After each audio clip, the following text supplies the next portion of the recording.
So what is good, people? Welcome to another investing video. In this video, I wanted to take some time to talk about this retail apocalypse that I just recently heard about a few days ago, actually, and I decided to do a deep dive into it to find out what exactly does it mean and what is going on with the brick and mortar businesses here in America.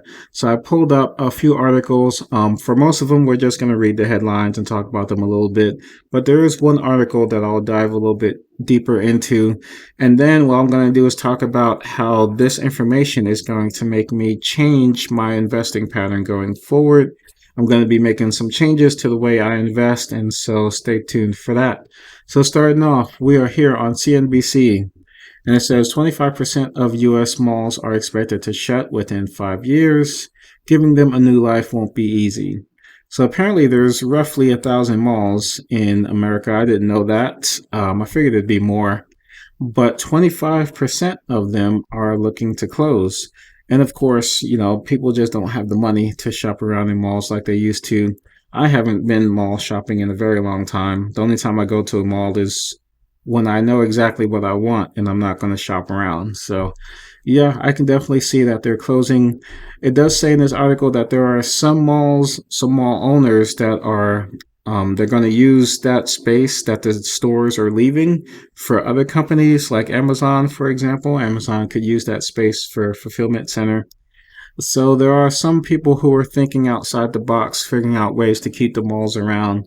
But all in all, I really don't see these malls being saved unless there's a dramatic shift in the economy. Next up, we have The Insider. Roughly 80,000 stores are doomed to close in the next 5 years as the retail apocalypse continues to rip through America. So we have 80,000 stores, 80,000 brick and mortar stores doomed to close within the next 5 years. Obviously, that's going to go up. If we're talking 5 years down the line, it's going to be more than 80,000, which is kind of scary when you think about it. I pulled this one up. Domino's. Now, this is from the Daily Mail. Domino's announces it will be shutting down up to 70 stores as part of a plan to lift falling profits. Now, I have been hearing that Domino's stock has been dropping dramatically because it turns out the company is just way too much in debt. They have too much debt. And Domino's it is a fast food place, but it's one of the more higher end as far as pricing. I've had plenty of conversations with friends when we're going to go buy pizza. We're not going to go to Domino's. Domino's is just too expensive. And for us, the price doesn't seem to be worth it. I've bought, the hand tossed pizza and it doesn't really, it's not the same. It's not worth the price. So I've only gone to Domino's maybe once or twice and then never went back again because it's just too expensive. Plus, I'm originally from New York, but I'm currently living in North Carolina, and New York pizza is way better than anything down here anyway. So it's like I'm already getting inferior pizza no matter where I go. So I might as well not pay that much for it. So it doesn't surprise me that Domino's is struggling, but they really got to turn it around. They've got to turn it around. They're hoping that closing the 70 stores will help do that. But I don't think that's going to happen until they lower those prices. People are just not going to buy. They're not going to buy. But that is unfortunate for Domino's. So I found this, the crazy coupon lady has a list of stores closing in 2023. And she has it in order of the highest amount of stores down to the lowest amount of stores. We're not going to go over all of them because there's a lot, but I just wanted to highlight the ones that have like hundreds of stores closing. Like this one, Tuesday Mornings is closing all 487 stores. I've never been to Tuesday Mornings. I don't know anything about Tuesday Mornings, and I will never know anything about Tuesday Mornings because they are closing all of their stores. 487 is a lot of stores. Foot Locker is closing 420 stores. That's a huge blow. Foot Locker is a very popular brand, so I'm surprised that they're struggling. They do have plans to rebrand for kids sneakers. We'll see how that works out for them. Burger King is closing up to 400 locations. So Burger King closing so many locations. But in all honesty, they have so many of them. I don't think 400 is really going to make a dent. And does it say anything right here? 5 to 7% of total locations. Yeah. So it's only like 5%. Not really a big deal, even though it is 400. Bed Bath and Beyond is closing all 360 of their stores. So Bed Bath and Beyond is gone. I guess they are completely bankrupt and they're closing all their stores, which is a shame. Champ Sports is closing 125 stores. Champs, I have not been to Champs before, but I have seen them around, and yep, 125 stores gone. Bye Bye Baby closing 122 of their stores, all 122 of their stores. So Bye Bye Baby is gone. Never been to Bye Bye Baby. They don't have any of those out here. Journeys is closing 100 plus stores. I have been to Journeys. There actually is a Journeys in the mall around here, one of the malls around here. I'll have to go and check and see if that's one of the ones that's closing. That'd be interesting to do. And now we're below the 50. So that's it for the ones that are closing over 100 stores, which is very surprising. Like Foot Locker, I did not expect Foot Locker to be declining. But then again, Foot Locker is one of the more expensive, so yeah, I can kind of see that. Burger King definitely did not see that. Bed Bath and Beyond. So yeah, there's a lot of the places closing that I was not expecting. But it's not just stores that are closing, banks are closing as well. So here on the US Sun, they have this article about PNC Bank. Just days until PNC Bank closes 47 locations in major change to services and customers will lose the interaction. So in this article, it just talks about how PNC Bank, they're going to switch to focus more on online banking rather than using the different stores. It says in August, PNC is set to shut down another 29 branches. Of those, 26 of them are located in major grocery stores, including Giant Food, and Stop and Shop. The states affected by the closure are Maryland and the northern part of Virginia. Additionally, PNC previously announced plans to close roughly 127 branches inside Giant Food and Stop and Shop. After a careful review of our business model, PNC's strategic goals, and potential impact to our customers, the design was made to close approximately 127 of our Giant Food and Stop and Shop in-store branches, a spokesperson with PNC confirmed to the US Sun. So some have dubbed this trend as the retail apocalypse, and that what has brought me here. We have several banks are closing in New York this month as well. This includes Citizen Bank, Chase, Bank of America, and Capital One branches. As many as 20 bank branches will close over the summer in New York.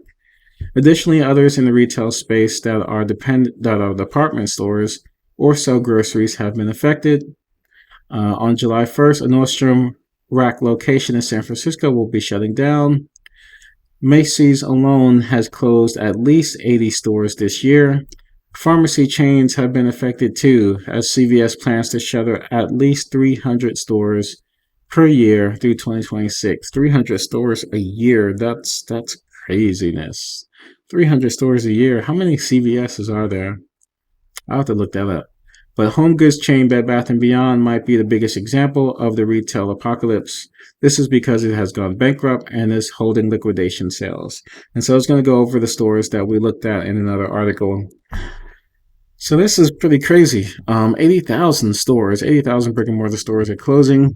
And I can think of two big reasons why this is happening. Of course, the rise of e-commerce. I myself am someone that prefers to shop online versus shopping in the store just because it's a bigger selection.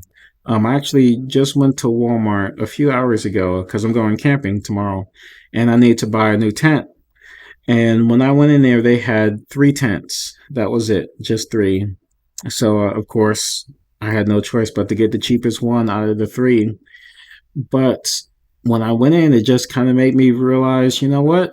I would have been better off just buying it online. You know, if I would have did it a week ahead, it would be here by now, and I would have a much bigger selection, much better prices, all that good stuff. And so I prefer to buy stuff online, and I'm sure there's a lot of other people who feel the same way.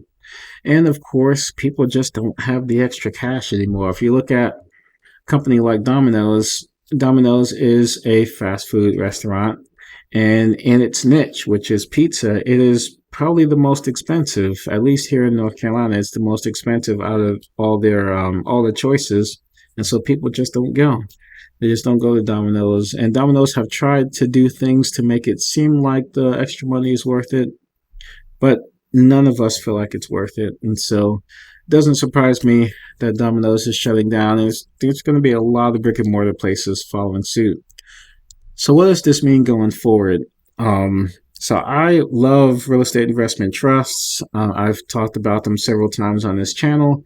And if you're following my Investing $1 a Day series, then you know that I have two REITs that I have on that series. One of those is Armor Residential REIT, which luckily is residential residential real estate, not commercial real estate. And so Armor Residential REIT will have nothing to do with the retail apocalypse. They should be good, they should be safe, and it's a good one to stay in.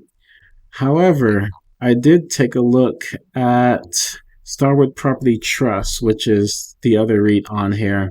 And Starwood Property Trust has both commercial real estate and residential real estate under their belt.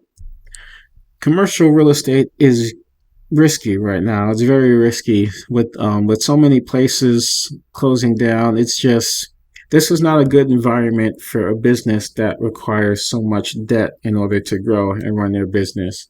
And these brick and mortar stores have to go into a lot of debt to get started. And since the interest rates are so high, this is just not a good time for those businesses. And so I'm going to take a look at this. Not this week because I'm going camping. I'm going to be gone. I'll be back Thursday, but I won't have time to look into this before uploading a new episode of the series.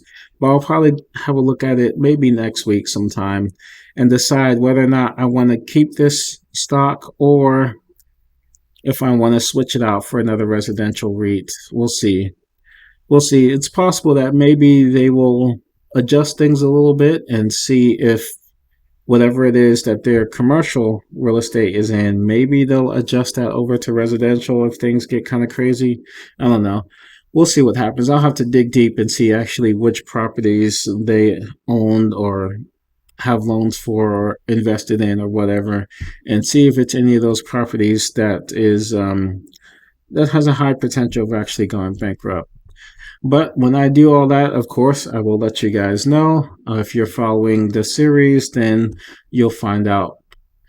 But that is pretty much it. I just wanted to get a conversation going talking about this retail apocalypse. Have you guys heard about it? If you have, what are your thoughts on it? I'd love to hear in the comments below. As always, thank you so much for watching, and I will catch you guys in the next video.